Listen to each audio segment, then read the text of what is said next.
Good morning বন্ধুরা, ঘুম থেকে উঠে গেছো? তোমাদের লাঞ্চ বক্স গুছানো হয়ে গেছে। আমি আমার লাঞ্চ বক্স গুছিয়ে নিচ্ছি। হ্যাঁ, সব ঠান্ডা হয়ে গেছে। এখন ভাতটা আগে নিয়ে নিই। সেই ভোরে উঠে 4টে থেকে উঠে রান্না করেছি। রান্না করতে তো একটু সময় নেই না। নুন ছুটি দিয়ে দিই, নাহলে ভাতটা সবটা দিয়ে দিচ্ছি। তো বন্ধুরা, তোমাদেরও নিশ্চয়ই লাঞ্চ বক্স গোছানো হয়ে গেছে।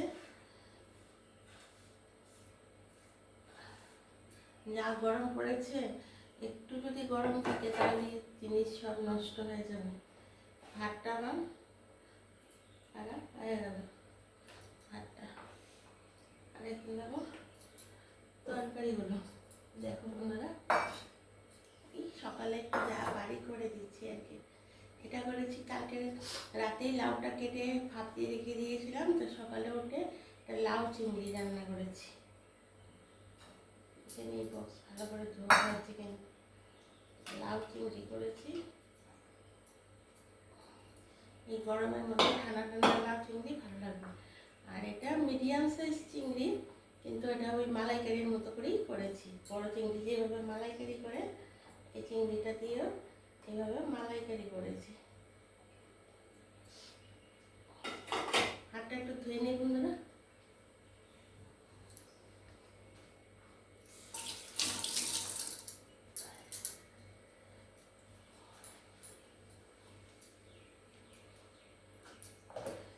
তো এই হলো, চামিচটা নিয়ে নিই।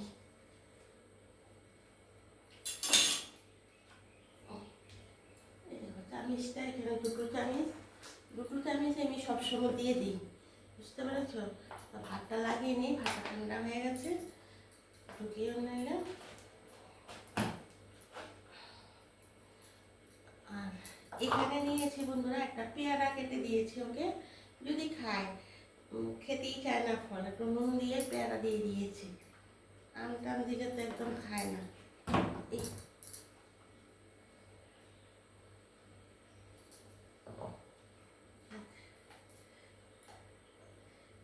পেয়ারাটা দিয়ে দিই। ছোটো বক্সে কি হাঁটে?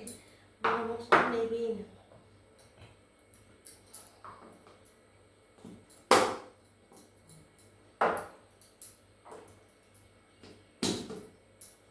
সব ঠান্ডা হয়ে গেছে, ফেলে নিয়েছি, অনেকটা আগে দিয়েছি। বন্ধুরা, আমার লাঞ্চ বক্স গুছানো হয়ে গেছে। তোমরা কে কে লাঞ্চ দিচ্ছ কমেন্ট করে জানাবে। সেরকম মানে কীরকম সুবিধা হয় জানলে আমরাও দিতে পারবো আমাদের মেয়েকে রান্না করে সকালে। আর বন্ধুরা, আমার লাঞ্চ বক্স গুছানোটা আজকে ভালো লেগেছে। যা যা দিয়েছি, এখানে পেয়ারা দিয়েছি, আর চিংড়ি, লাউ চিংড়ি, আর চিংড়ির মালাইকারি। আর তোমাদের যদি ভালো লেগে থাকে অবশ্যই একটা কমেন্ট করবে, আর আমাকে একটা সাবস্ক্রাইব করবে। তাহলে বন্ধুরা, এখন অনেক কাজ বাকি আছে। এখন রাখি, পরের ভিডিওতে আবার তোমাদের সাথে দেখা হবে। আর যা গরম পড়েছে, তোমরা সবাই সাবধানে থাকবে, বেশি বেশি করে সবাই জল খাবে, শরবত খাবে। এখন